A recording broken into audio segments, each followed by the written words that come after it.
I call this meeting of the Environment and Natural Resources Finance and Policy Committee to order. A quorum is present. Representative Brand, would you make a motion to move the minutes for April 16th, 2024? Chair Jordan, I move the minutes from April 16th, 2024. Representative Brand moves the minutes for April 16th. All those in favor, please signify by saying aye. Aye. All those opposed say no. The motion prevails. The minutes are approved. We have an omnibus bill before us. And Representative Hansen, would you like to move your bill? Yes, Madam Chair, I'll move that House File 3911 be re-referred to the Ways and Means Committee, and I will move the DE1 amendment. Representative Hansen has moved the DE1 amendment to get it before the committee.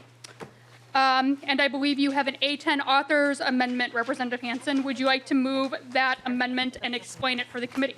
Yes. Thank you, Madam Chair. I'd move the A10 amendment. This is the author's amendment. It includes the deletion of the soybean provision that I referenced yesterday. It also delays some implementation dates for Representative Purcell's bill on the drainage portion.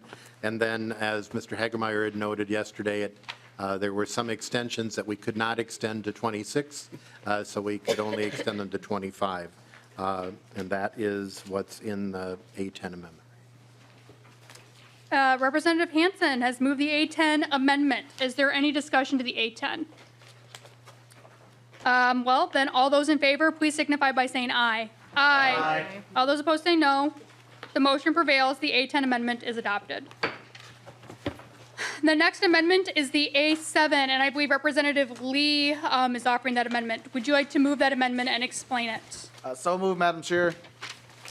So members, the A7 amendments is spending the unspent portion of the appropriations that was, that was included in the Environment Finance Bill last year to look at PFAS manufacturer's fee and to come back with a report. And so this February, the MPCA came back with a report saying that without clear direction from the legislature on what they should be looking at, that they don't have any recommendations from us. And so in talking with staff, there's still some unspent appropriations of the $55,000 that was appropriated last year. And so what I'm asking is for us to adopt this amendment to require the commissioner of the PCA to come back to us by January 15th of next year to provide recommendations for strategies that the state may use to require manufacturers using PFAS in their product or as part of the manufacturing process to pay the cost of purchasing and installing infrastructure designed to remove PFAS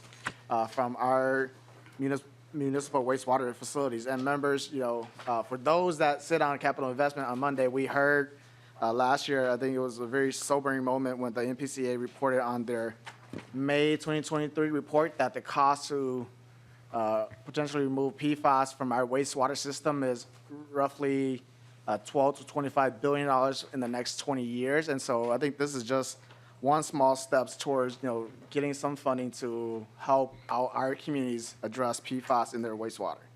And I urge your support. Is there any discussion to the A7 amendment? Representative Hansen, do you have a position on the amendment? I would accept the A7 amendment. Great. All those in favor, please signify by saying aye. Aye. All those opposed say no. The motion prevails. The amendment is adopted. Representative Edelson, I believe you have the A4 amendment. Would you like to move and explain your amendment? Thank you, Madam Chair. Yes, I would like to move the A4. The A4 is the rusty patch bumblebee. It would be adding it to the endangered designation for the state of Minnesota. Currently, it is it's listed federally since 2017 on the endangered list, but I think it would be nice to have it on the state's list, and so I'd ask the chair to accept this. Is there any discussion to this amendment? Representative Hansen, do you have a position on the A4 amendment? Yeah. I would support the A4 amendment. All those in favor of the A4 amendment, please signify by saying aye. Aye. Aye.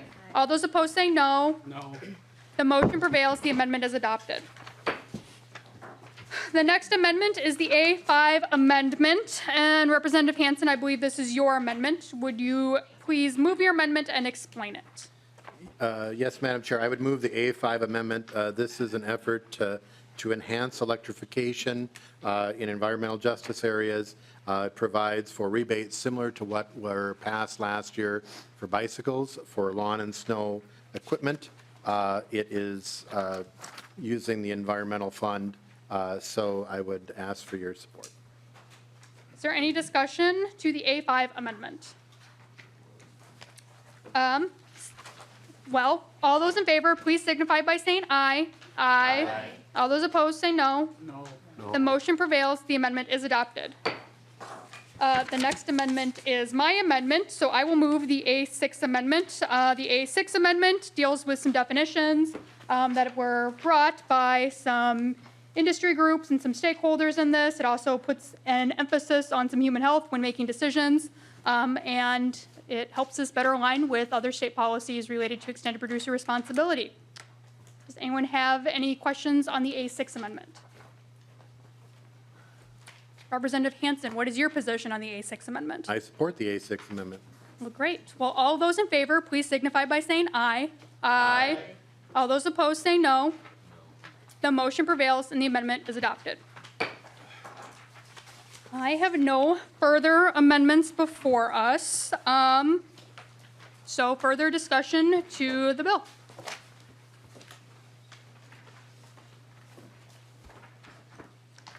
Representative Burkle. Thank you, Madam Chair. I guess I'll start with, I'm looking back through the provisions in the bill and specifically would like to reference the entirety of Article 7, honestly. And thanks to Chair Hansen for deleting Section 2 with his amendment, but I'm wondering if he could answer a question as to why I'm looking at the entirety of Article 7, and it's written to Ag Statute 18, 21, and then the Sustainable Fuels 41. I'm just wondering why. Maybe Chair Van could comment as well, but I'm interested why this isn't in the Ag bill.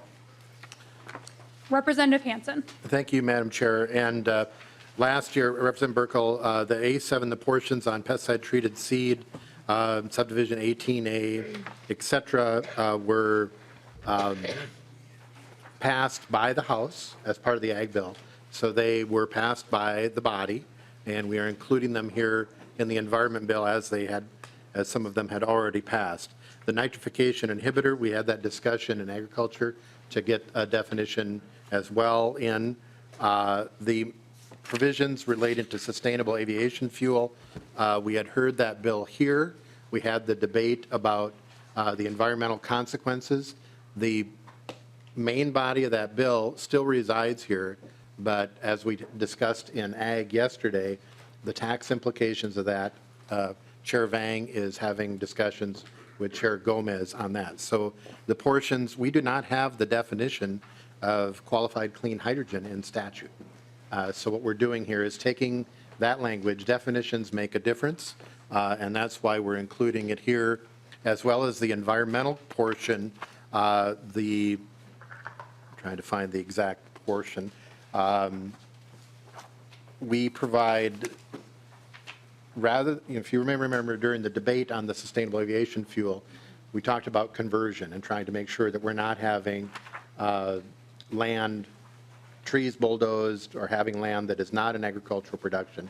So the way to do that is to use, does it have a cropping history?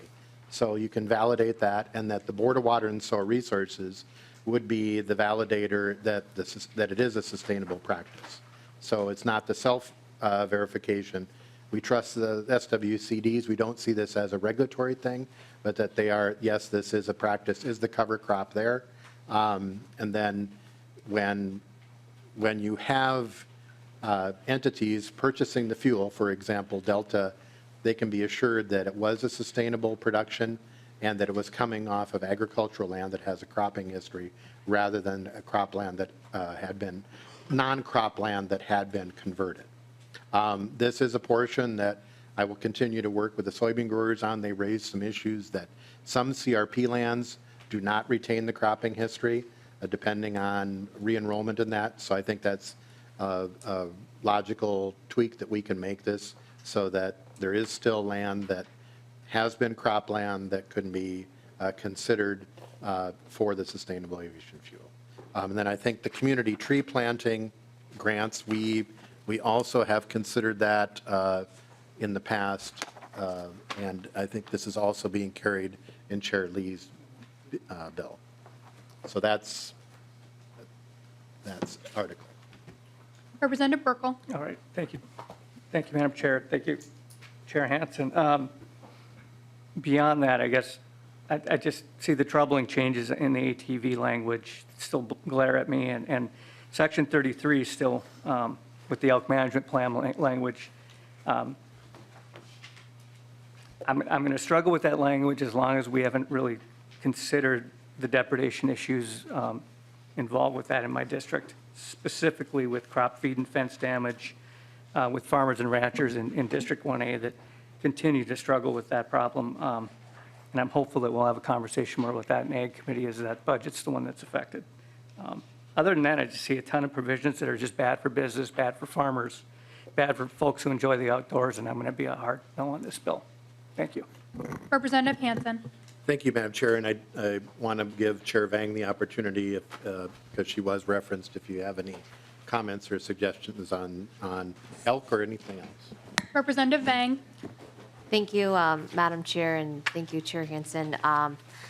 Yeah, as you know, regarding the elk provisions, and I've mentioned in committee, this is a area that I might have some concern, as it could affect my ag budget target or budget.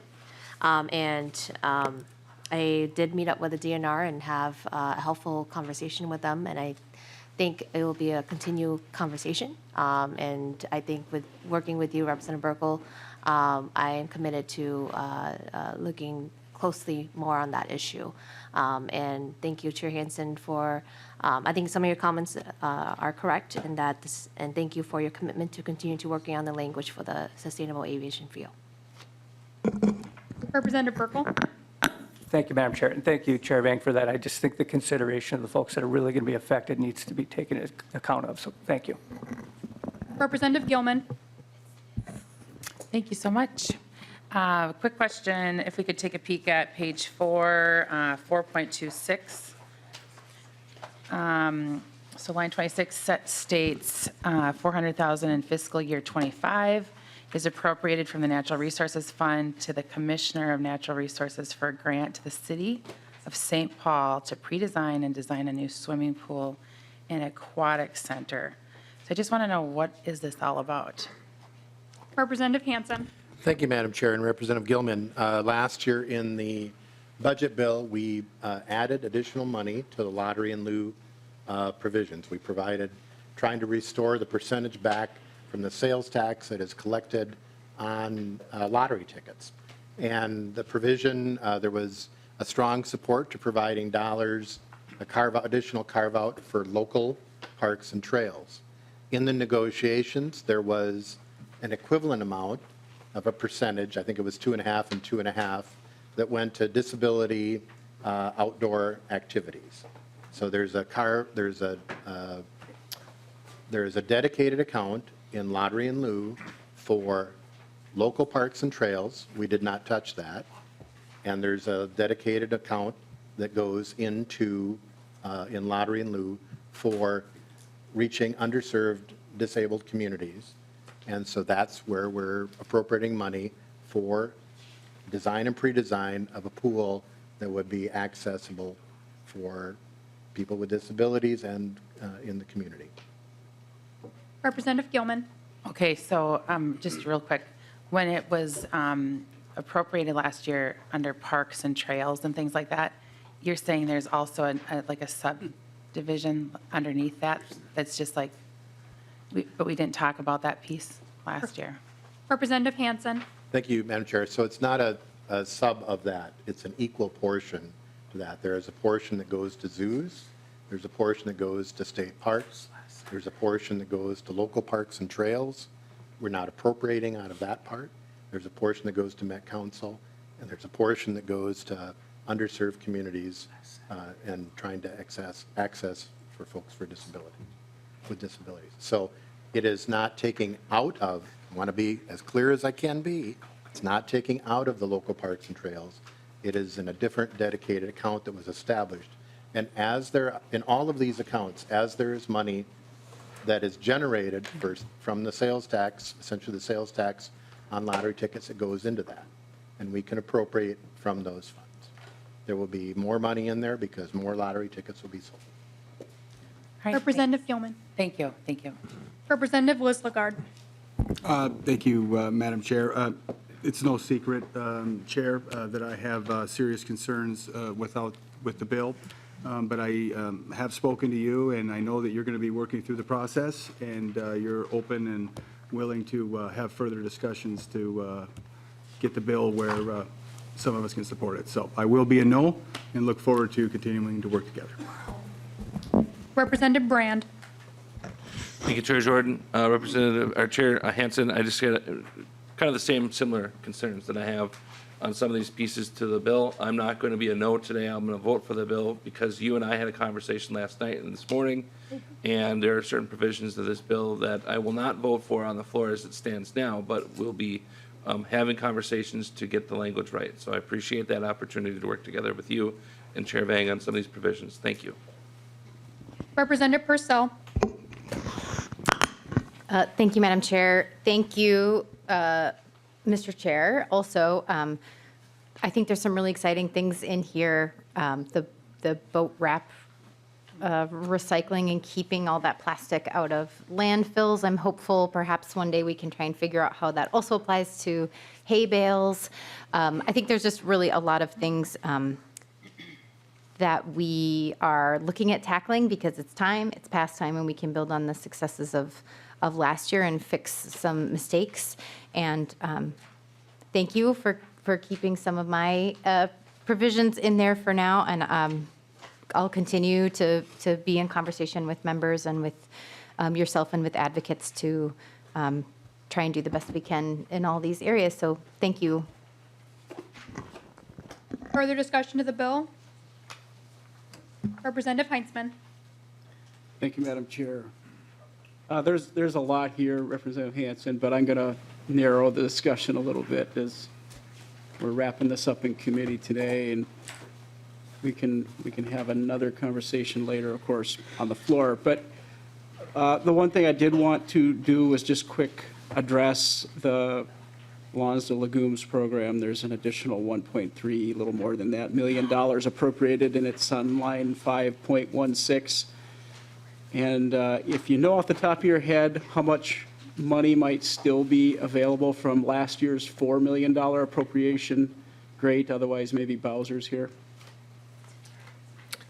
Representative Hansen. Madam Chair, I'm not sure how much is left because, as you know, there's kind of the rolling enrollment. I'm not sure if the Board of Water and Soil Resources is here. Is anyone from the Board of Soil and Water Resources here? I think they're quickly looking up. The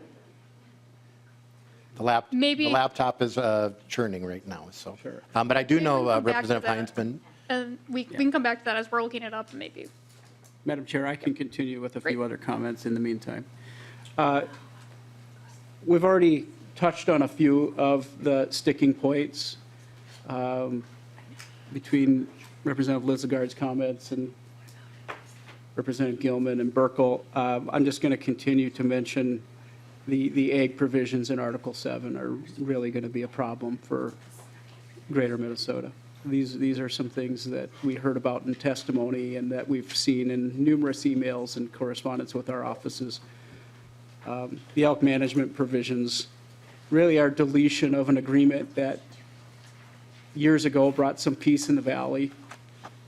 That is on page 59, Representative Hansen, if you're looking for it. But those kinds of negative interactions just create some real animosity amongst folks that are being affected and being impacted by elk negatively. And when you have those kinds of provisions there, you know, it gives some people comfort that, okay, fine, it's going to happen, but at least we have this. And now that's going to be going away. And the ATV restrictions are not what they originally were as proposed, but it's just an ongoing problem. I mean, this St. Paul down approach, it's just the wrong way to address these kinds of issues in outstate. Page 74, the packaging waste program. This is just a continuation of a lot of other, thankfully, deleted provisions, but we're still going to be dealing with this, and it's going to increase costs for Minnesotans. And what is the impact ultimately going to be? Maybe there could be a pilot program or some other way just to confirm that the results and the expectations of the bill author are going to be realized, but I'm not convinced. I think a lot of Minnesotans and a lot of people that were, again, reaching out to our offices, reaching out to this committee, testifying against that bill. Now, like I said earlier, that's scaled back from what some of the other packaging bills that were offered. But again, problematic. The air permit protocols on page 29 just continues to make it more difficult when we're already seeing the longest wait times of almost anywhere in the nation to get permits done. And I'm going to refer back to the Bar Engineering report that I've mentioned many times over the course of the last few months, detailing how far behind Minnesota is when compared to other states with similar permits, similar needs in their agencies, and I've mentioned Colorado as one of them.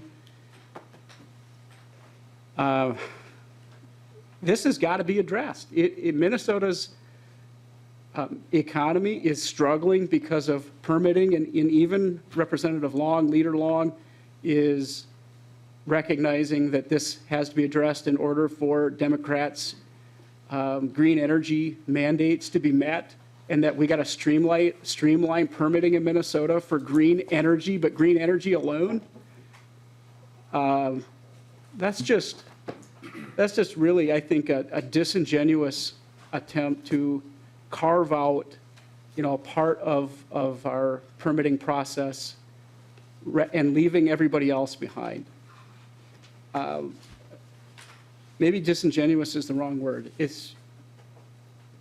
I'm trying to not say deliberate, but it does appear that we don't care about these other wait times that are so massively impacting industry and quite honestly, some really good folks around the state of Minnesota, providing jobs, good paying jobs, delaying projects that could significantly impact the lives of Minnesotans in a positive way. So permitting has to be addressed, but these air permitting protocols on page 29 do not get at the problem. That's my perspective, my opinion, and quite honestly, a lot of other folks that have come to my office frustrated that we're not addressing permitting. So I think I'll leave that there. Maybe we have a number so that we could better know what's going on with that Lawns to Legumes program. I wish we could maybe get a ballpark idea why we continue to see more money spent there. Considering we have a deficit, I think more people are questioning some of the spending that we're seeing in this year's budget bills, but looks like we have someone. Welcome to the committee. Please state your name for the record and then proceed. Thank you. Madam Chair, my name is Andrea Fish. I'm Assistant Director at the Board of Water and Soil Resources. Representative Heinzman, your question is a very good one, and I regret that I don't have the expenses on hand. The metrics that we have are program outcomes to date. Typically, with the allocation that we get for the program, the intent is to spend all of it. The expenses, of course, take time. We have application processes, and our fall 2024 application period just opened up. We'll be scaling and reviewing those applications before ultimately handing out the grants and taking care of the projects that we have on hand. I was not fast enough to get how much of last year's allocation we've expended so far, but I'm happy to get that to you as soon as I can. Representative Heinzman. Thank you, Madam Chair, and thank you for looking for that number. Hopefully, we'll have it before the bill comes to the floor, and maybe it's something that we could talk about then. So I guess I'll leave my comments there, Representative Hansen, and I'll ask for a roll call. A roll call has been requested. Representative Hansen, we'll go to you for close, but I do know that Representative Finke had a question as well. So Representative Finke. Thank you, Chair Jordan, and I do apologize, Lead Heinzman. I did not mean to get on the list after you, so I meant to be on earlier, and I apologize. I just also wanted to say thank you, Representative Hansen, for the significant investment in tree planting that you have in the bill here, especially for the metro area tree planting that I know many of us have been working on behalf of seeing that funded, and it's very meaningful to me both personally and to my district and to many of us in the metro who have been seeing our trees just disappear. So I just want to make sure that we recognize that work, and many people have been in this committee concerned about that. So thank you for that attention. Any further discussion? Representative Hansen, any closing comments? Thank you, Madam Chair. You know, I appreciate the discussion. This is a very comprehensive bill for a supplemental budget. There are a number of provisions in here. Not everyone is going to agree. But I think we can agree that prevention is better than cleanup. And I was just thinking during Representative Chair Lee's provision on PFAS, all the years we've debated and discussed PFAS. And if you think 20-plus years ago, these very same questions about, well, we gotta have the jobs. We've got to keep the jobs with PFAS, and now we're debating what's the cost and who's going to pay the cost. And it's a huge cost. And so prevention is better than cleanup. And we have invested in research on a variety of proposals. We've invested just even on basic things like trees. We know that trees help out with energy. They help out with water retention. They help out with even the heating and cooling of our homes. And we've lost a heck of a lot of trees in our state. And so just thank you, Representative Finke. We also have in the bill $4 million for putting trees on state parks. There's a lot of tree planting that can occur there. So it's not just in the metro area, but state parks throughout the state, using dollars like lottery and lieu that are there, that are coming for those environmental purposes. We know, and we've funded the research. We have a bee lab at the university. We've funded the research. We know the impacts of neonicotinoids. So I just want to go back to Article 7 for a moment. And really what we're having is a definition of pesticide-treated seed, putting a definition in law, a definition of nitrogen inhibitor, a definition of systemic pesticide. What is so scary about putting a definition of those into law? A definition of qualified clean hydrogen has the meaning given in United States Code Title 26, Section 45 VC2. Putting a definition in that coincides with the federal definition. We know, I think we'd agree, that sometimes the federal government can be somewhat erratic on their implementation. It changes on administrations back and forth. But what do we want as Minnesotans? And we can make that decision by having these definitions. So we're clear and providing the regulatory certainty that there's not a difference between the state and the federal requirements. So that's why we have a definition for qualified clean hydrogen. I think we would all agree that we don't want land converted, brought under production that used to be in trees. If we're planting trees with the public dollar, we don't want to be losing trees because of public requirements. We want to make sure that we're doing that. And that's why we have the provisions for the sustainable aviation fuel. The community tree planting, we know that often when the trees come down in areas that are underserved or have our poorest communities or the least ability to pay, they don't get replaced, or they're the last ones to be replaced. So we're trying to prioritize there to help with that tree planting. There's a number of provisions and I mentioned yesterday, there's more GOP provisions in here, I think, than we had in the bill last year. I think all of us actually kind of like the bear fat soap provision, that was a simple thing that we could do to bring statutes up to date and to help out a small business and small, like, businesses like that. We're making some extensions on things, whether they're a GOP project or whether a DFL project.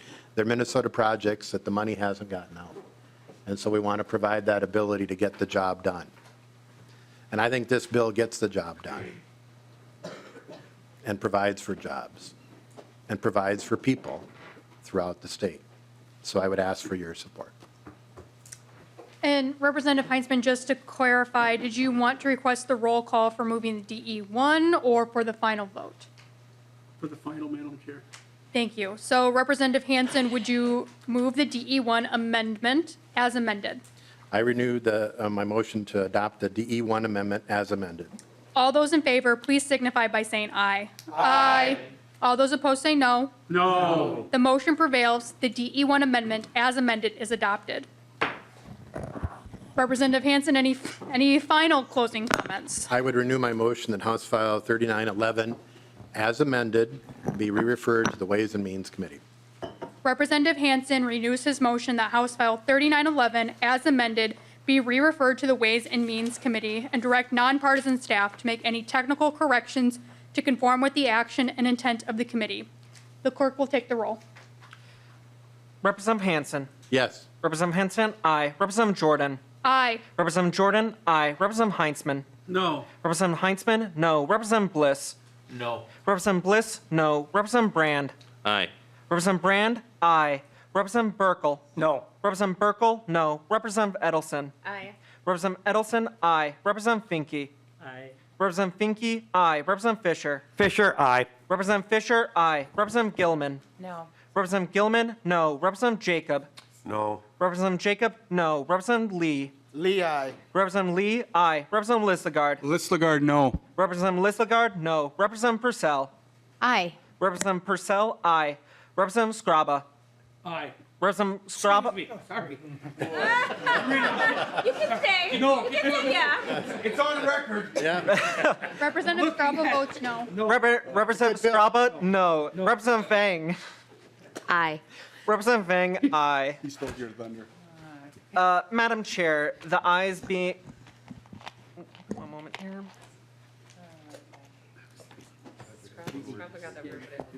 We got to start over. Madam Chair, the ayes being 9, the nays are 7. The motion prevails, and House File 3911, as amended, has been re-referred to the Ways and Means Committee. Congratulations, Representative Hansen. Seeing no further business before the committee, we are adjourned.